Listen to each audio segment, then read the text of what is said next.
ای خواهر مسلمان، یک لحظه اندیشه کن. گشت معشوق صد کس، نام خود را پست مکن. والدین تو دارند در دل آرزو و امید. به حرمت خداوند سر آنان خم نکن. با مردهای بیگانه مکن واخوری اصلا. الله گفت بر توی زن با مرد آشنایی مکن. در بین یک زن و مرد سومین این شیطان است. هوشیار باش توی زن، حیات خود خوار مکن. در این عمری 2 روزه نگه دار ناموسی خویش.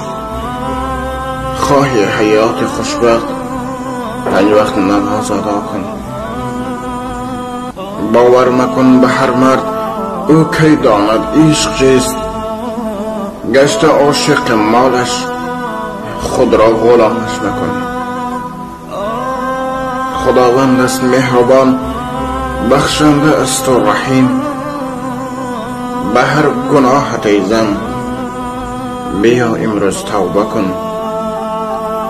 به هر گناهت ای زن بیا امروز توبه کن. ای خواهر مسلمان، یک لحظه اندیشه کن. الله گفت بر توی زن با مرد آشنایی مکن.